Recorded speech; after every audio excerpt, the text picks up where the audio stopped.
सही होकर से है। ठीक है, और क्या बना रखा आपने कॉपी?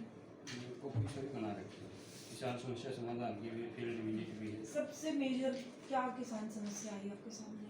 किसान समस्या सबसे तो मेन है जी, जैसे खाद है नहीं, खाद पे भरपूर जोर दे रहे हैं जी, जिससे मतलब अनेक प्रकार की बीमारियां जैसे खाद्यान्न में चली जाती हैं, जिससे शरीर प्रभावित होता है, रोग होते हैं और पर्यावरण भी खराब होता है। जैसे दवाई डालना, हाँ उसका केमिकल है, वो पानी में भी घुल है जी, कई प्रकार की बीमारियां पैदा करे। और खर्च, किसान का खर्च ज़्यादा होता है, लेकिन उनको पता नहीं होता भाई खाद और केमिकल डालने से ही खेती नहीं होती। तो अनेक प्रकार की समस्याएं हैं। Thank you.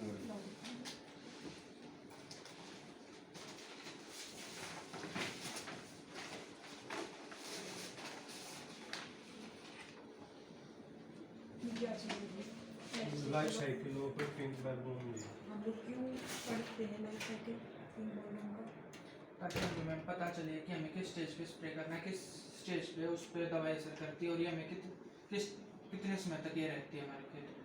आप बताओ, पिंक बॉल वॉर्म में सबसे खतरनाक स्टेज कौन सी वाली होती है?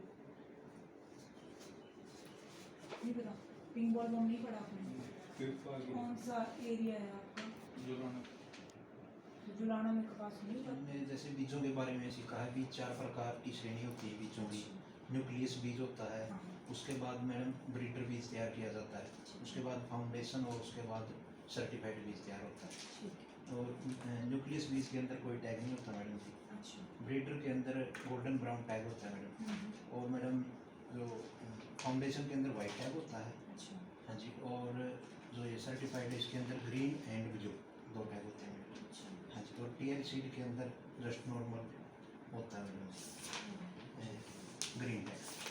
कुछ भी बोल दे भाई, मैं तो 48 मिनट का ये कोर्स किया है, जिसमें 40 क्लासें और 8 विजिट तय थी, जो मैनेज ने हमें इस प्रकार टीपी नंबर 2488 दिया है।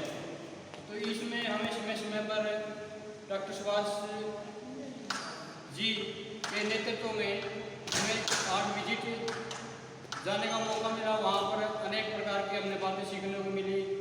जिस भी ग्रुप में गए हैं, जैसे कृषि विकास मेले में गए हैं, केचुआ फार्म पे गए हैं, तो 8 विजिट हैं और 40 क्लासें हैं। इसमें बीच बीच में इस कोर्स में तो हर्बेरियम भी डॉक्टर सुभाष जी ने तैयार करवाई है।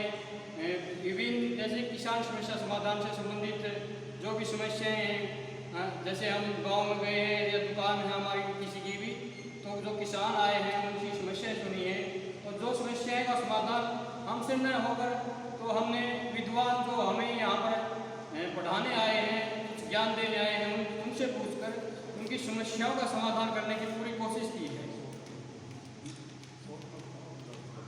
तो मैं आपसे यही कहना चाहता हूँ कि मैंने जैसे भी आगे किसी भी प्रकार के, जैसे कोई किसान आए या दुकान है या कोई समस्या लेकर आए, तो हमें उसको किसी भी प्रकार को गुमराह नहीं करना है। जो हमें पूरी जानकारी है जो यहाँ से प्राप्त की है, तो उसके आधार पर बताना है। अपना ज्ञान मतलब ये कभी नहीं सोचना कि हमें पूर्ण ज्ञान हो गया है। किसी से ज्ञान लेने में हमें कोई बुराई नहीं है। जैसे किसी चीज़ की हमें पता नहीं है तो हम विभिन्न डॉक्टरों जो विद्वान आए हैं उनका नंबर है हमारे पास, उनसे पता कर सकते हैं, इसमें कोई बुराई नहीं है। तो ये क्या बनाया आपने? कई बार जब हम फसलों पर केमिकल का यूज करते हैं तो जाने अनजाने हम उनके प्रभाव में आ जाते हैं और उनके प्रभाव के लक्षण के लिए चार्ट बनाया जाता है। हाँ, ताकि वो लक्षण पहचान सके और समय पर उपचार हो सके। क्या क्या लक्षण दिखाई देते हैं आपको?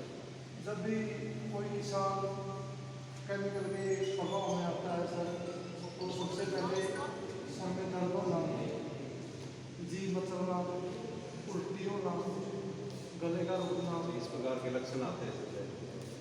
कुछ इसके सबसे पहला प्राइमरी फर्स्ट एड क्या? मान लो किसी को गलती से काम करते हुए अगर मतलब उसको जहर का अगर असर हो गया है, तो वो अब सबसे पहला उसको बेसिक प्राइमरी फर्स्ट एड क्या दोगे? सबसे पहले मैं उसको किसी छाया में हवादार कमरे या पेड़ के नीचे या कोई खेत में कोई जगह है वहाँ पर उसको लेटाएंगे, उसको नींबू या नमक का घोल देंगे फिर और उसको ठंडे पानी से नहलाएंगे।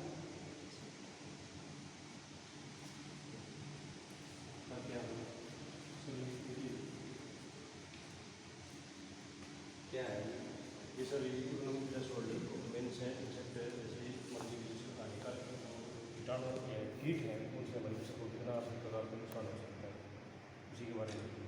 जैसे सर इसमें ये लीफ ऑफर है, इसमें 2 या 2 से अधिक किसी पत्ते के ऊपर अगर वो शिकायत होगी तो हम सर में कुछ पत्तों की जैसे जाँच करेंगे तो उसमें हम जाँच करने के बाद पता लगेगा कि जैसे हम फिर उसको IPM की तरफ का हमें सलाह लेना पड़ेगा। इंटीग्रेटेड पेस्ट मैनेजमेंट का जाना पड़ेगा। ये क्या है इसके लिए? ये सर बेहतरीन पड़ा है सर, अलग अलग जैसे प्लांट्स हैं जो कुछ औषधीय पौधे हैं और कुछ जैसे खरपतवार हैं जिनसे इसमें दिखाया गया है सर हमने ये दिखाया है जो औषधीय पौधे हमारे लिए किस तरह गुणकारी हैं और जो खरपतवार है वो फसल के लिए कैसे नुकसानदायक है। कि जो गेहूँ मेन फसल है ना इस एरिया की, गेहूँ में सबसे ज़्यादा कौन सी खरपतवार है जो नुकसान करती है? उसमें जी जैसे उसको अलग अलग गोली डंडा बोल देते हैं और मनुष्य भी कर देते हैं मनुष्य जो है वो सबसे मेजर प्रॉब्लम। जी इसको संतरी पत्ती वाला बोलते हैं, इसमें मनुष्य उसको छोटी पत्ती के भी आते हैं। जैसे थोड़ी बहुत ये जैसे बथुआ है तो कुछ जैसे बथुआ क्या है ये आप? इसके अंदर 4 से 5 दिन अंडे के स्टेज में रहता है सर, और फिर ये 10 से 14 दिन लार्वा स्टेज पे रहता है। क्यों लाइफ साइकिल की क्या जरूरत पड़ती है, अभी क्यों पड़ रहे हो? लाइफ साइकिल से ये पता लग जाता है कि कोई स्टेज पे हमारी फसल को कितना नुकसान पहुँचा रहा है। जैसे इसकी लार्वा स्टेज और फुल साइज स्टेज है जो बहुत ज़्यादा नुकसान करती है। तो ये 4 से 5 दिन स्टेज में रहती है और लार्वा स्टेज 14 से 15 दिन का जो टाइम होता है। यहाँ पे इसको ऐसे इस पे फ्लावर पे इफेक्ट डाल सकते हैं और 9 दिन ये सूर्यास्त में रहती है लगभग, और फिर ये दोबारा अंडा देती है।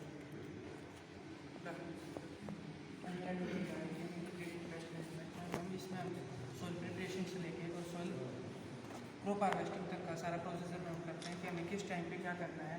हम जैसे हानिकारक कीटों की संख्या बढ़ती है तो हमें सबसे पहले जैविक कंट्रोल करना है, बायोलॉजिकल कंट्रोल करना है, और लास्ट में जब आउट ऑफ कंट्रोल हो जाए तब हमें केमिकल का छिड़काव करना है। हम इंटीग्रेटेड पेस्ट मैनेजमेंट करें और बायोलॉजिकल मैनेजमेंट करें और एक सिंपल न्यूट्रिएंट मैनेजमेंट, एक सबसे मेजर डिफरेंस कौन सा है? इंटीग्रेटेड में मैम हम सभी चीज़ों को देख सकते हैं, और मैम जो हम सिर्फ एक चीज़ करते हैं मैम उसमें हम बाकी चीज़ों को भूल जाते हैं, या तो सिर्फ डायरेक्ट केमिकल करते हैं या तो सिर्फ किसी एक न्यूट्रिएंट पे फोकस करते हैं, बाकी चीज़ों को भूल जाते हैं।